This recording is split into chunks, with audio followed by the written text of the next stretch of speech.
¿Qué tal? ¿Cómo están? Buenas tardes o buenas noches ya. Les estamos saludando a esta hora en el regreso a casa a través de todas las señales de Radio Dulce, cubriendo la región de Valparaíso. Muchas gracias por acompañarnos en viernes, un viernes que es distinto, un viernes que es diferente en materia de noticias también, y que vamos también nosotros a incorporar temas internacionales. Ya lo vamos a presentar. Primero, la posibilidad de saludar al diputado Luis Pardo, que ya está conectado con nosotros. ¿Qué tal, diputado? Muy buenas tardes. Buenas tardes, Rodolfo. Un gusto saludarte como siempre y a todos quienes nos escuchan por Radio Dulce. Gracias. Jornadas largas, extensas esta semana, sobre todo ayer la Comisión de Educación que sesionó de manera especial. Veíamos una larga jornada, largo debate a través de distintas plataformas.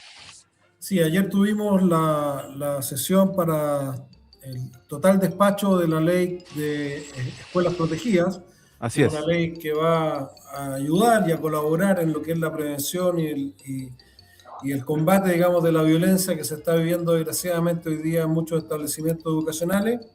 Y ahora la ley se va a la sala de la Cámara, la vamos a votar el lunes y esperamos que la próxima semana se tramite con la misma celeridad también en el Senado para que podamos entregar esta ley pronto a disposición de las comunidades educativas en todo Chile. ¿Eso cuándo entraría el día a sala en sesión? El martes. No, el lunes. El El lunes lunes. en la tarde En la se tarde. vota en la sala y luego se despacha al Senado. Perfecto. Ya vamos a entrar en detalles con esa discusión que se va a dar en el Parlamento a propósito de ese proyecto de ley. Pero hemos querido incorporar en esta oportunidad también temas que van más allá de nuestras fronteras, pero que tocan a nuestro país y que tocan, lógicamente, el escenario internacional. En el día de hoy se ha conocido el alto al fuego en el Líbano, y a partir de ahí se ha declarado completamente abierto el paso de todos los buques comerciales a través del estrecho de Hormuz. Estamos hablando del conflicto entre Irán, Israel y Estados Unidos, que ha entrado en su séptima semana. Donald Trump señaló que en 8 semanas esto se terminaba. Un conflicto que ha ido escalando y que ha ido tomando un cariz mayor a través del tiempo, a través de la semana. Vamos a conversar ahora con un especialista, lo hemos invitado, está Alfonso Kaiser, quien es académico de la Facultad de Ingeniería de la Universidad del Desarrollo, además especialista en estrategias militares, que nos va a acompañar estos minutos para un poco profundizar qué está ocurriendo hoy día con este conflicto bélico que mantiene al mundo también en una complicación económica mayor, y saber hacia dónde se destina este alto al fuego, qué tan frágil puede ser o qué tanta consistencia puede tener. Alfonso, ¿qué tal? Bienvenido. Hola, muy buenas tardes, Rodolfo. Muchas gracias por invitarme. También a Luis. Muy buenas tardes. Buenas tardes. Bueno, a ver, profesor, estamos frente a una posibilidad final de cierre, de cese al fuego, pero una primera parte de que el conflicto pudiese detenerse, poder llegar a su final, o eso es muy prematuro a partir de estas negociaciones que se están viviendo y de este alto al fuego entre Israel y el Líbano principalmente, y explicar qué está ocurriendo ahí, en ese territorio. A ver, las grandes obras siempre tienen modestos comienzos de siempre ahí, pero esperemos que esto sea la incubadora de un plan de paz que surte efecto por fin en el Medio Oriente. A ver, yo creo que siempre cualquier propuesta de paz, y cuando esto se lleva a efecto, y sobre todo en Medio Oriente, es un paso tremendo que se da, porque hay muchos intereses que en general juegan en contra. Lo hemos visto a lo largo de la historia y sobre todo la historia moderna, que es muy complejo porque los actores tienden a no estar contentos y a iniciar nuevos actos de violencia. En este sentido, esta tregua que ha declarado Israel creo que es positivo, pero como tú decías, es tremendamente endeble porque primero, el accionar de Netanyahu en realidad ha sido un poco impredecible, pero más impredecible es cómo responden los actores que son extraestatales todos los grupos terroristas que hay en la zona son mucho más impredecibles todavía.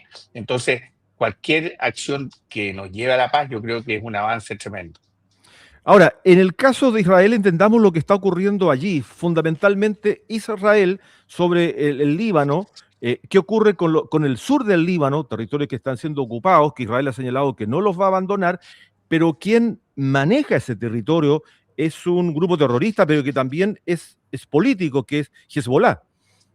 Sí, bueno, Hezbollah junto con Hamas fueron muchos años mantenidos política, militarmente y económicamente por Irán. ¿Ah? Entonces, de ahí todo parte el por qué esta es parte de la otra acción sin serlo, y por eso también Irán está interesado en mantener este tutelaje sobre, en este caso, Hezbollah.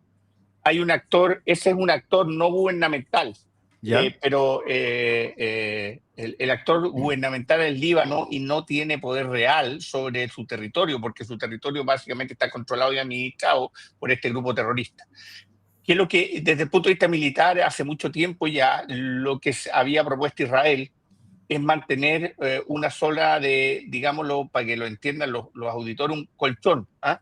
Entonces, entre la frontera que tiene Israel y la frontera del Líbano, donde le lanzan misiles todos los días y cientos de misiles, lo que quiere es establecer un colchón, un área de unos 5 a 15 kilómetros en que pueda ser un territorio que sea desmilitarizado, controlado por Israel, para prevenir este tipo de ataques que se pueden hacer con misiles muy simples. O sea, no son misiles muy elaborados, pero provocan mucho daño. ¿Ah? Y sobre todo incertidumbre en toda la población fronteriza de Israel. Entonces, esto es algo que se ha hecho en muchas otras oportunidades y es un buffer. Lo hizo la Unión Soviética al término de la Segunda Guerra Mundial con todos los países satélites que tenía, que era un buffer por si lo atacaba Occidente. Un buffer, por cierto, mucho más grande. En este caso un buffer mucho menor, porque la amenaza también de los grupos terroristas, el armamento que tienen es más precario, por lo tanto, entre 10 y 15 kilómetros podría solucionarse el problema en los ataques permanentes que está recibiendo. Correcto. Ahora, entendamos el concepto de dejar libre Hormuz para barcos en este minuto, a propósito de este... Nos cambiamos de lado. Sí, la importancia de Hormuz. Bueno, hay un alto al fuego allí, pero Irán reacciona y dice, este alto al fuego, yo concedo entonces que dejo libre el paso a los barcos petroleros para que puedan pasar por allí. ¿Qué importancia tiene Hormuz?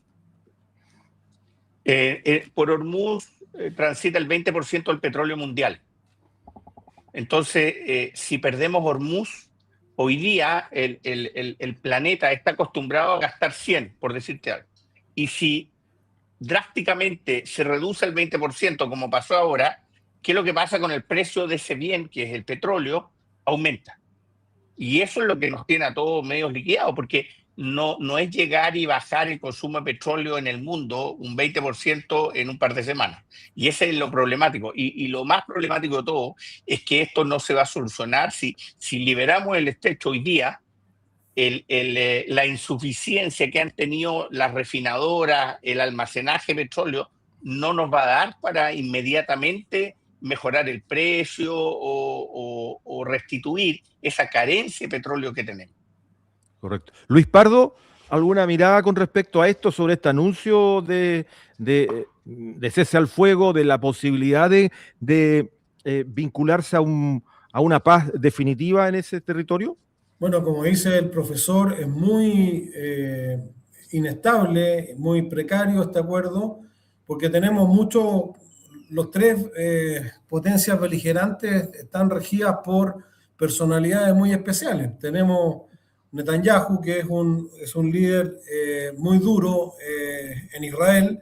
Tenemos al presidente Trump, que ya sabemos que es otro personaje que actúa con criterios muy curiosos y muy impredecibles en el escenario internacional, y una dictadura en Irán que lo puede perder todo. O sea, ellos están dispuestos a morir en el intento, pero si no se les asegura de alguna manera su supervivencia, es muy difícil que cedan y entreguen las condiciones para que haya una paz duradera. Entonces, la verdad es que es precario, pero así todo yo creo que es esperanzador. No habíamos tenido un alto al fuego y una apertura total del estrecho desde que se iniciaron las hostilidades.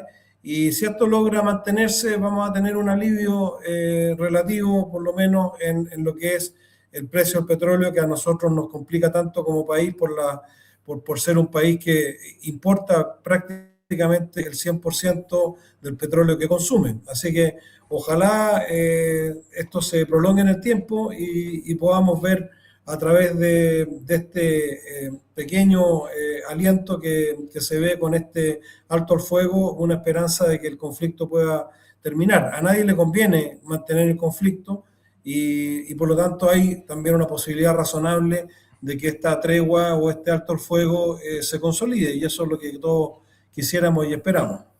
Claro. Ahora, efectivamente, a nosotros nos toca por la baja del crudo, pero decía usted, profesor Kaiser, que, claro, es muy lento el proceso, que se vaya a verificar en las compras que hace, no sé, Chile, va a pasar un tiempo si es que se mantiene el precio 1 o 2 semanas más bajo de petróleo.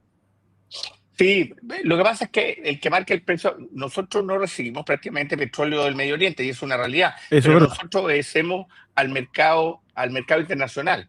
El precio del mercado internacional se marca para todo, porque nosotros no somos ajenos a eso.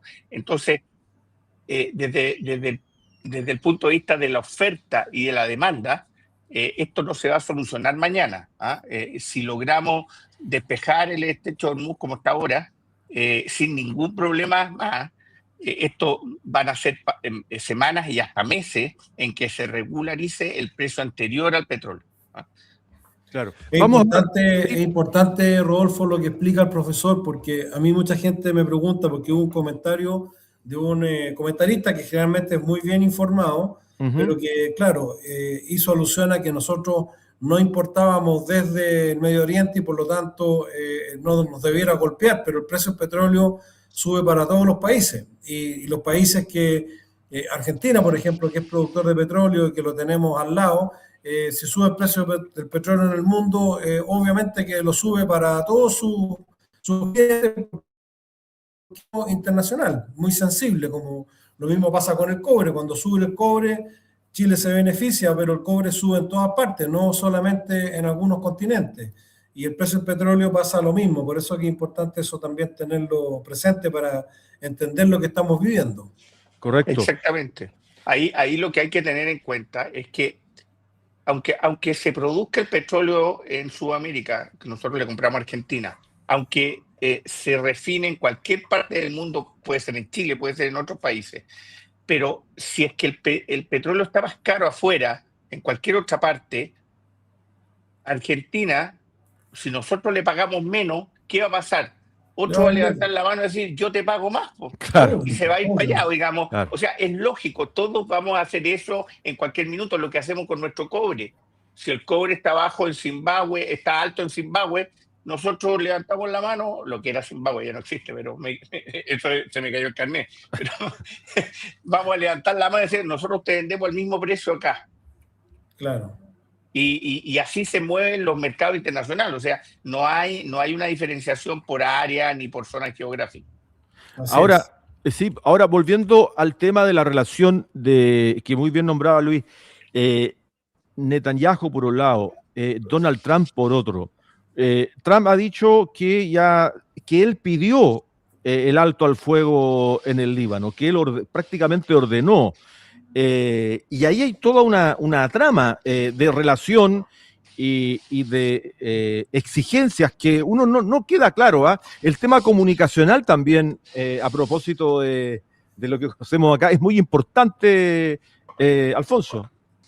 A ver, una parte de la guerra es la comunicación, una parte muy importante. Y hay expertos en llevar la guerra comunicacional adelante, así que no es nada nuevo, pero el problema de Trump aquí es que, y ese es el problema de lidiar con Trump, primero el poder de Trump, segundo es el ego de Trump. Entonces, funciona mucho con la lógica de el parecer y que sea percibido como el que hace las cosas, ¿no? Entonces, cuando está en eso, también pasa por encima de las personas y el problema, y de las naciones más que las personas. Y el problema es que en esa lógica no llega a acuerdo, ¿no? Y después voy a ver por qué es tan difícil llegar a un acuerdo en este caso particular. En general, las negociaciones son difíciles porque todas tienen puntos de vista que no coinciden. Pero en esta, la no coincidencia es mayúscula. Y muy bien lo dijo el diputado Luis Pardo.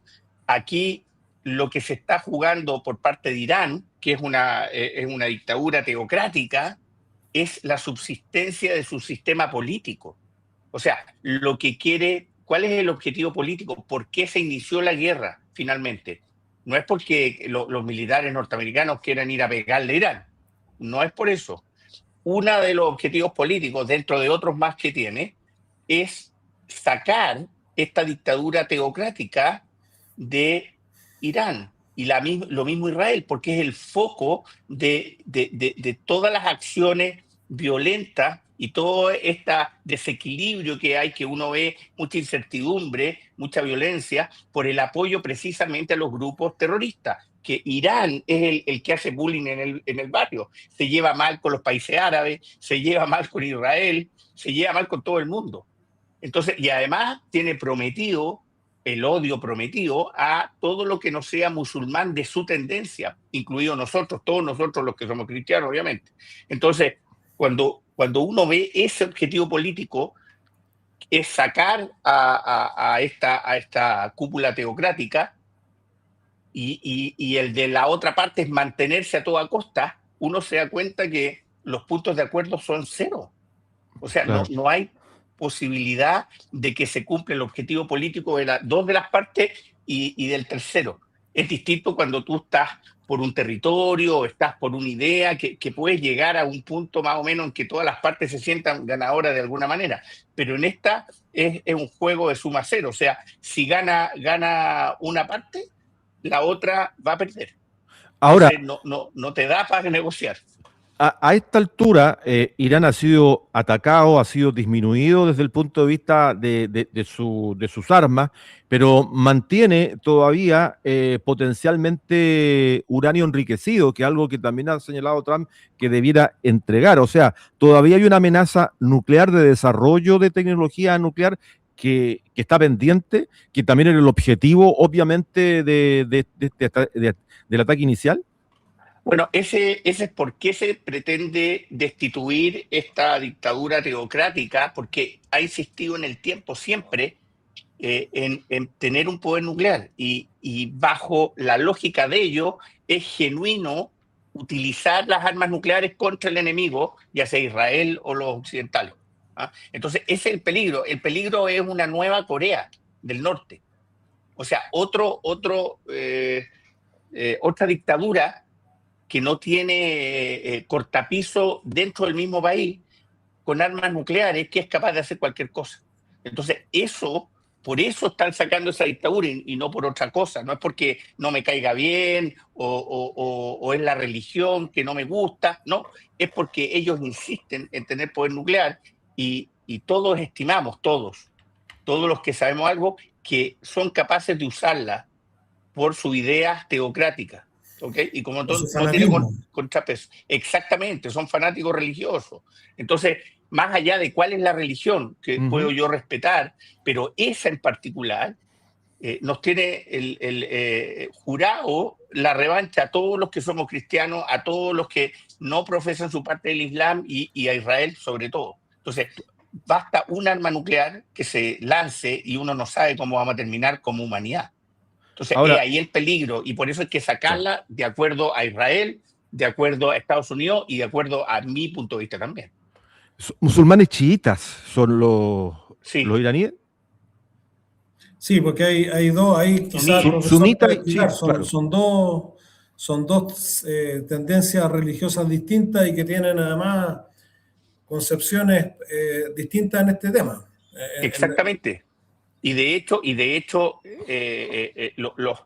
los suníes, que son Arabia Saudita, por ejemplo, permanentemente hay una pugna con los musulmanes de Irán, que no son árabes, son persas, pero ahí hay una pugna dentro de las mismas corrientes del Islam. Entonces, eso es lo más complejo.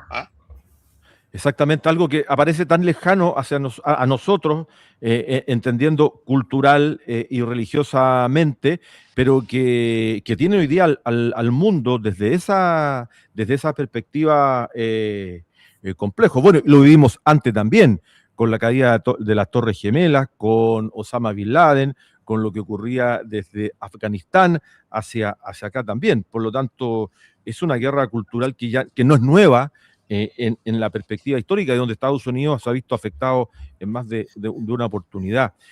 Alfonso, para ir redondeando y agradeciéndote tu participación, ¿qué ves tú entonces de aquí en adelante? Estos 10 días ¿habrá espacio como para poder fortalecer esta tregua y el fin de la guerra? ¿O, como hablábamos al principio, se ve complejo, difícil todavía?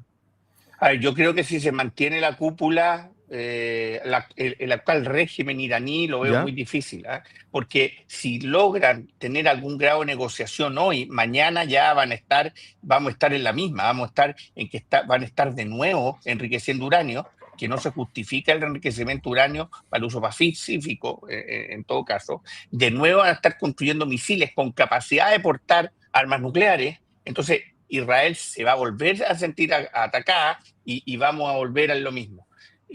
Lo que yo veo es que no van a llegar a consenso. Lo más probable es que Estados Unidos se tome parte del estrecho de Hormuz para asegurar su navegación. Y lo problemático es que ni las minas ni los submarinos iraníes los tiene controlados. Y eso es algo que yo repito tremendamente. O sea, si hoy día eso nos pasara a nosotros, por ejemplo, en el estrecho Magallanes, lo único que tenemos para defendernos de una superpotencia como Estados Unidos, como China o como cualquier otra que quiera imponernos algo, son los submarinos. No tenemos nada más. En el caso de Irán, yo creo que va a haber necesariamente un aumento de la violencia en cuanto a que van a tener que buscar un resultado que finalmente marque una diferencia. Porque si prolongamos este status quo, ¿qué es lo que va a pasar? Se va a prolongar los precios altos de petróleo para las elecciones de medio término de Estados Unidos, y eso va a afectar la imagen de Trump en su propio electorado. Y eso es lo que no quiere. Más Claro, allá de lo que le pasa al mundo, porque sí, acordémonos que estamos hablando de Trump, que él mira hacia adentro, aquí America First, y él lo que está viendo las elecciones de medio término. Claro, exactamente. Y donde los precios de los combustibles también le han subido a los norteamericanos y la vida también se ha encarecido producto de la guerra. Ese es un tema. Alfonso, antes de terminar, preguntarte, bueno, aquí desde esta mañana había un poco de niebla. En Valparaíso hay un portaaviones, el portaaviones Nimitz, portaaviones nuclear norteamericano. Se están realizando, se va desplazando, pero aprovecha de hacer ejercicios en conjunto con Fuerzas Armadas de Chile, entiendo. Hay un trabajo ahí colaborativo. Sí, en general, bueno, nosotros tenemos a nivel Fuerza Aérea, pero sobre todo a nivel Marina, una permanente colaboración. De hecho, nuestros submarinos, a que tú sepas, viajan al menos una vez al año, van a Estados Unidos, pagado por Estados Unidos, financiada la operación por Estados Unidos, a probar, a entrenar los grupos de combate para que se entrenen contra submarinos convencionales, porque para ellos siguen siendo una amenaza. Y en este caso, además, como viene un ala embarcada, aprovechan de entrenar con los aviones de la Fuerza Aérea, con los F-16, con los F-5, y es parte de lo que permanentemente hacemos. Lo que sí hay que decir que este es el primero de la clase, el Nimitz, que fue ya construido a mediados de los 70, y tiene ciertas diferencias con el resto de la clase. De hecho, tiene más capacidad en potencia de sus reactores nucleares. Lo hicieron sobredimensionado porque era el primero de la clase, para no quedarse corto. Pero se iba a desprogramar antes, se le aumentó su vida útil y ya este año tiene que irse AFA, así que yo creo que este es el viaje de vuelta para el desguace. Exacto. Profesor Kaiser, Alfonso Kaiser, muchas gracias por este contacto, académico de la Facultad de Ingeniería de la Universidad del Desarrollo. Nos da estos minutos, especialista en estrategias militares. Queríamos abordar a propósito de la noticia ocurrida hoy, de este alto al fuego en la guerra de Irán y la apertura del estrecho de Hormuz, poder conversar y darle un sentido, un contexto también a lo que está ocurriendo. Es lejano para nosotros, pero nos afecta de todas maneras. Gracias por estos minutos. Muy amable, muchas gracias a usted. Saludo a ti y a los oyentes y al diputado también. Muchas gracias. Muchas gracias. Chao, chao. Alfonso Kaiser, entonces, conectado con nosotros. Son las 19:36. Estamos haciendo el té con dulce en el regreso a casa a través de todas las señales de Dulce en la región de Valparaíso. Bueno, diputado Pardo, ha sido una semana muy movida en materia legislativa, pero yo quiero ir rápidamente a que podamos analizar. Todavía no está el detalle total porque va a entrar el día lunes por la tarde. Estamos hablando del proyecto de ley de reconstrucción. Bueno, si podemos acercarnos, ¿cuál es la primera? Yo ahí tengo varias preguntas, pero vamos viendo cuál es tu primera mirada con respecto a esta propuesta que hace el gobierno en términos de reconstrucción y también de reactivación económica, que también tiene un peso importante. Bueno, la verdad es que Chile viene en los últimos 20 años con un crecimiento decreciente, es decir, estamos promediando el 2% anual, y cuando un país como el nuestro crece al 2% anual, vamos quedándonos cortos para solventar lo que son nuestros principales programas sociales, que es uno de los principales prioridades, ¿no es cierto?, del Estado, brindar asistencia y apoyo a quienes lo necesitan en distintos ámbitos. Ahí está la salud, ahí está la gratuidad universitaria, ahí están la educación pública en el nivel escolar, todo lo que dice relación con apoyo social y que surge o nace del presupuesto.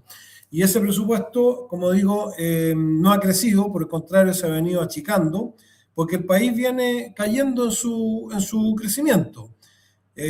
Nosotros al ritmo que vamos hoy día, recién en 60 años más vamos a poder duplicar el valor de nuestra economía, y eso significa y explica que muchos jóvenes hoy día, la inmensa mayoría, a diferencia de lo que nos pasaba hace 15 años atrás o 10 años atrás, ya no ven un futuro mejor que el de sus padres, sino que están apostando a mantener más o menos los mismos niveles de ingresos y los mismos niveles de desarrollo social, y eso es muy grave y es muy complejo. Por eso que este paquete de medidas contiene muchos elementos muy diversos, pero todos apuntan a reactivar la economía.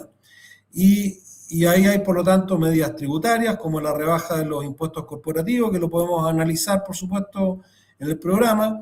Hay un crédito fiscal a las pymes, es decir, las pymes que generan una gran cantidad de empleo y que, a diferencia de las grandes empresas, muchas veces ese empleo es de personas con remuneraciones más bajas, van a poder descontar del pago de su PPM mensual, es decir, en forma prácticamente directa, y si no alcanza el PPM del IVA, del pago de IVA, van a poder descontar hasta el 15% de lo que es el salario, el ingreso de un trabajador del orden de los 600.000 pesos, siempre y cuando ese trabajador esté formalizado y tenga toda la cobertura de un trabajo formal.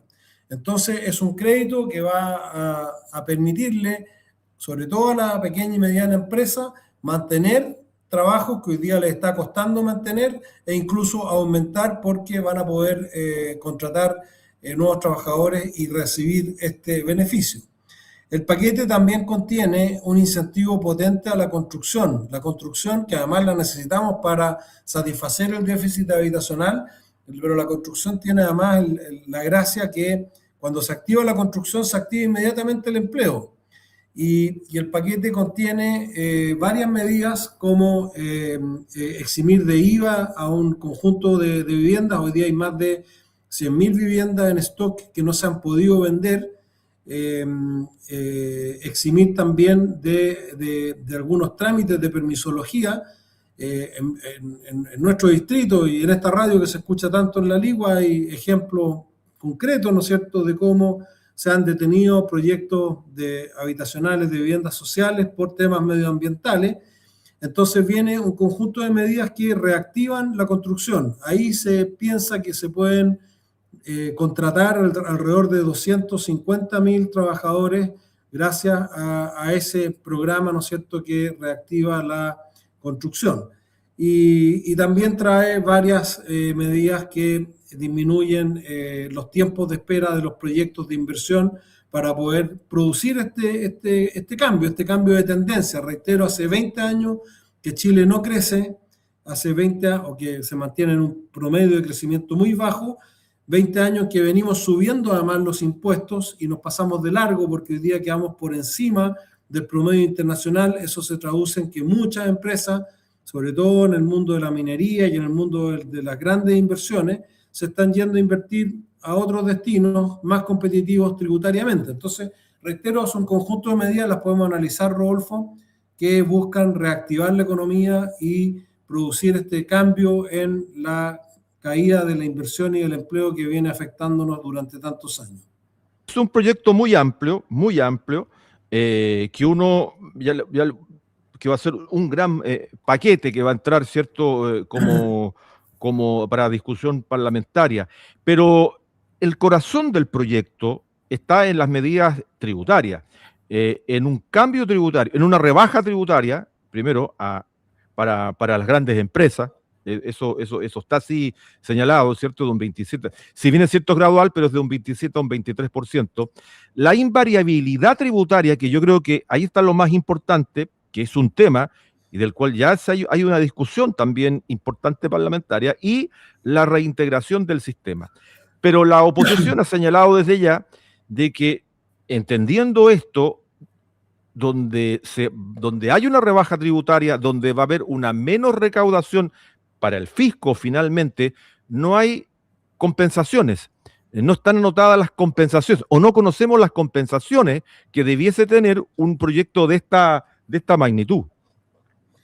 Lo que pasa en esto, y es bien importante analizarlo, cuando tú dejas de crecer y la economía se estanca, como nos viene pasando en la última década, también comienza a caer la recaudación tributaria.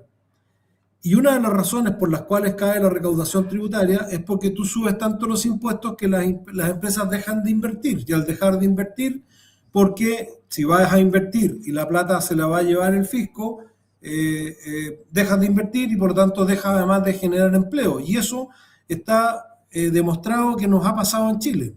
El estancamiento de la inversión partió con la reforma tributaria de la presidenta Bachelet.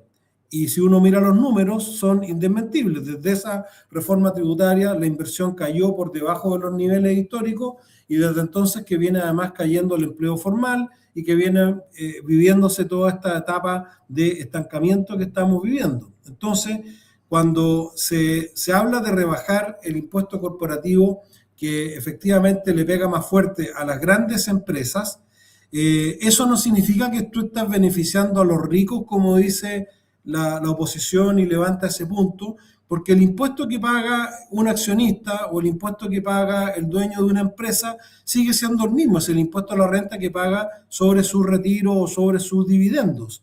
Lo que aquí tú estás haciendo es que una empresa, por ejemplo, si hay una gran empresa minera y que tiene un gran volumen de plata para invertir, y mira Chile y dice, a ver, aquí yo voy a recibir una rentabilidad menor porque voy a tener que pagar un 4 o 5 puntos más de impuesto corporativo que lo que pago en Perú o lo que pago en Brasil, y además me voy a demorar 15 años en tener un permiso, y cuando me den el permiso a lo mejor después me lo quitan.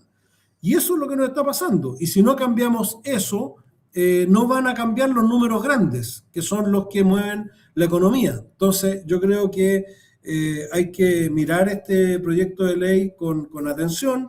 Por supuesto que hay temas que se van a ajustar. Hoy día yo celebro, porque lo planteamos muchas veces a los ministros y al presidente, me alegro de que el gobierno no haya perseverado en una limitación de la gratuidad universitaria para los mayores de 30 años, porque era efectivamente hay ahí un ahorro fiscal importante. Efectivamente tenía sentido concentrar la gratuidad en los que salen de la enseñanza media, pero también es cierto que hay muchas mujeres, muchos trabajadores que obtienen su enseñanza de enseñanza media a lo largo de su vida laboral y que al cortársele el acceso a la gratuidad no podrían haber seguido estudiando, y el gobierno entendió eso y aceptó no incorporar ese ahorro dentro de los tantos que se estaban contemplando. Pero en definitiva van a haber muchas discusiones y muchos cambios como este, pero en lo grueso de lo que se trata es de cambiar la forma en que hemos estado haciendo las cosas, porque objetivamente la forma en que venimos haciendo las cosas no está dando resultados y el país está estancado, y eso es lo que se pretende corregir con este proyecto que contiene, por supuesto, elementos tributarios importantes, pero también contiene otras medidas que son incentivos y traspaso directo de recursos a las pymes, que también van a mover las agujas positivamente. Claro, la rebaja del impuesto corporativo tiene que ver, en la teoría, ¿cierto?, en que se pague menos impuestos y que ese dinero también se reinvierta o se ocupe en el desarrollo de la empresa o en el desarrollo de nuevos proyectos. Pero además, eso, Rodolfo, pero eso es en el largo plazo también, no es inmediato. No es en el largo plazo, porque es en el mediano plazo. Pero además de eso, cuando tú tienes una situación como la que tiene Chile, y dejas de percibir y deja de haber crecimiento y deja de haber inversión, también te cae tu recaudación. Y en cambio, por cada punto de crecimiento que tiene la economía, cada vez que, si en vez de crecer al 2%, crecemos al 3%, al 3%, ese punto de diferencia son 800 millones de dólares anuales que le entran a la economía solo por ese aumento del crecimiento. Y esos 800 millones de dólares no lo ha logrado ninguna reforma tributaria. Cada vez que subimos los impuestos dicen vamos a recaudar 800, vamos a recaudar 1.000, no sé cuántos millones de dólares más, y no aparecen porque estamos haciendo las cosas al revés. Acá no se trata de bajarle, reitero, el impuesto a los ricos, sino que se trata de bajarle la carga tributaria a las empresas que invierten en proyectos que mueven las agujas. Y esas empresas, muchas de esas están en Chile y no están invirtiendo, pero muchas también, pudiendo invertir en Chile, por esos impuestos se van a otros países. Piensa tú lo que pasó con las grandes empresas forestales. Se fueron a Brasil, invirtieron 4.000 millones de dólares en Brasil. Pero ojo que Brasil tiene un impuesto más alto que el de Chile, ¿eh? En el corporativo. Pero el presidente Lula, que es socialista, les dijo, vénganse para acá, yo me comprometo a tenerle los permisos en un año, aquí se demoran 20, algunos permisos, y también les dio una franquicia tributaria. Sí, bueno, ahí hay un tema muy correcto que tiene que ver con la permisología o con las normas en Chile, que en realidad son muy altas y que efectivamente no puede ser que pasen 10 años o 12 años para que un proyecto se pueda desarrollar. Y ahí estoy muy de acuerdo. Diputado, pero hay un tema bien importante, usted hablaba de la vivienda, quiero hablar de las contribuciones. Las contribuciones para vivienda de personas de más de 65 años, para la primera vivienda, porque pueden tener más. Pero igual, es bastante transversal, porque hay personas que sí a lo mejor tienen los recursos para pagar esas viviendas, ¿cierto? Para pagar esas contribuciones, y no lo van a pagar. ¿No hay ahí también una suerte de injusticia al serlo tan amplio? Yo creo, Rodolfo, que efectivamente hay un segmento que es muy pequeño en cantidad de personas, pero que efectivamente tienen la capacidad de pagar sus contribuciones. Pero también hay muchas personas y adultos mayores que que tuvieron un buen pasar en su vida, que hicieron una buena carrera, ¿no es cierto?, Sí, sí, sí. funcionaria o O como empleado, empresario, en fin, claro. que se compraron su casa propia y que porque después llegó el metro o porque después la casa que inicialmente estaba en las afueras quedó dentro del radio urbano y por cualquiera de estas cosas, las contribuciones le han subido 4, 5, 6 veces y terminan en una situación que efectivamente no la pueden pagar. Yo en lo personal soy partidario de buscar una forma de que este beneficio sea para efectivamente aquellos que están en esa situación y no sea universal. Pero esto es de justicia, creo yo, respecto de las personas, especialmente los adultos mayores, que muchas veces terminan gastándose sus pocos ingresos en pagar unas contribuciones en circunstancias de que ellos no tienen la culpa de Sí. haber podido comprar su casa propia y que hoy día esa casa tenga una tasación fiscal mayor porque, como digo, el progreso llegó hasta ese lugar. Y tampoco es justo que tengan que vender esa casa e irse a otro lugar. Entonces, me parece que pero ahora, esa rebaja es bastante acotada en términos de ingresos fiscales, no es una Sí. Afecta, rebaja importante y el gobierno comprometido además que como ese impuesto va en beneficio de los municipios, se les va a exactamente. compensar el menor ingreso que van a tener por ese concepto para que no se vean afectados los municipios. Claro, es que ese era el tema de fondo. Esto afecta al Fondo Común Municipal, que efectivamente por allí le ingresa una cantidad importante de recursos. Lo de los balones de gas quedó ya claro que va a ser directo, no pasa por los municipios y que es directo desde el gobierno eh, para el sector más carenciado, ¿no? Sí, a mí me parece que esa es una medida sana. ¿Ya?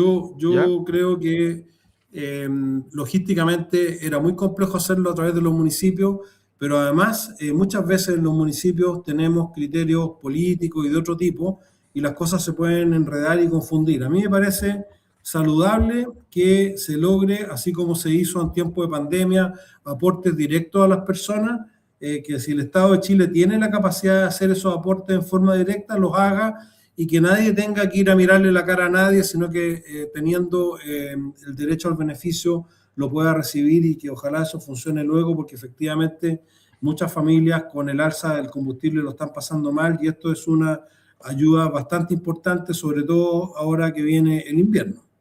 Claro, ahora, diputado, esta pregunta es más técnica, pero técnica desde el punto de vista legislativo. ¿No se ha evaluado dividir el proyecto para evitar que la rebaja de impuestos contamine el proyecto, no sé, los urgentes, reconstrucción, Lo que seguridad, pasa es que, el incentivo de empleo, con algo que es más profundo, por ejemplo, como la discusión de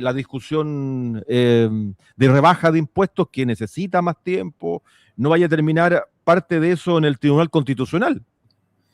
sí, pero lo que puede terminar en el Tribunal Constitucional no es la rebaja de impuestos, lo que son otros factores. Ahora, yo creo que el gobierno tiene que simplificar y achicar el espectro y en ese ¿Ya? sentido sacar el tema de la gratuidad del medio me parece que es positivo.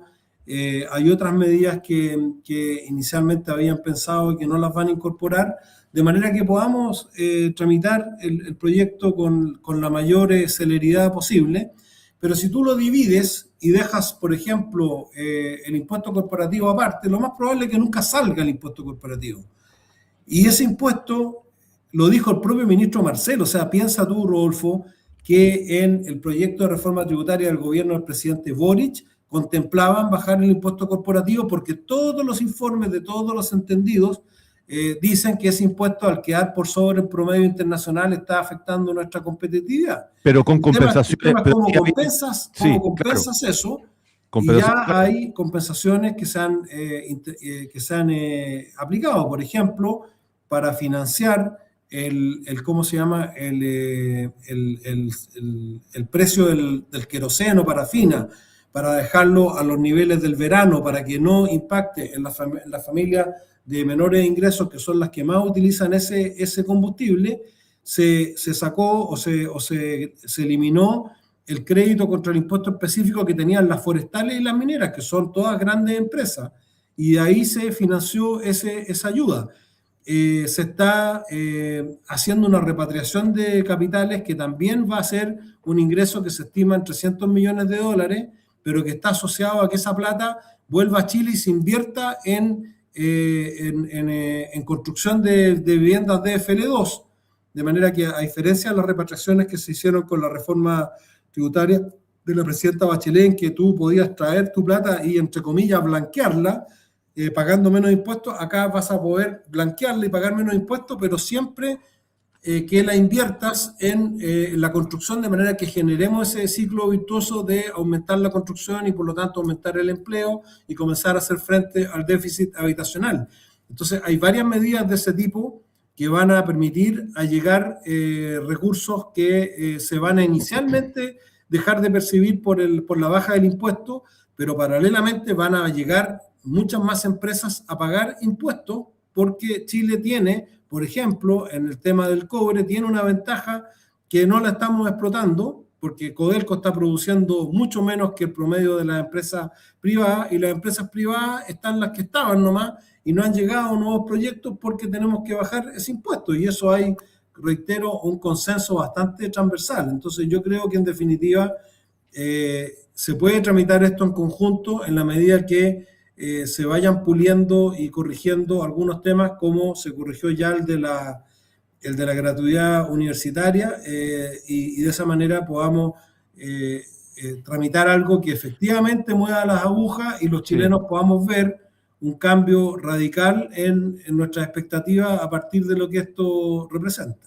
Claro, y un proyecto que le haga sentido a la clase media, porque de alguna manera se ha visto muy afectada con el alza de los combustibles.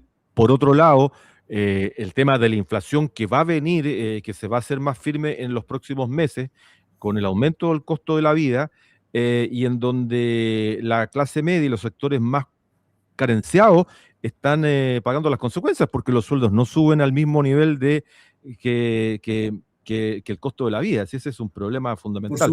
Por supuesto que sí. Por lo mismo, Rodolfo, que yo creo que tenemos que responder a una expectativa, que es la gente que votó por este gobierno.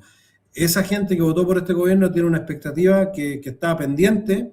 Se ha avanzado mucho, si quieres también conversamos de eso, en los temas de seguridad, pero todavía la percepción de inseguridad sigue siendo alta. Nos quedan 2 minutos. Sí, yo quería preguntarle, en seguridad veo poco, estoy preocupado por eso, por seguridad en general.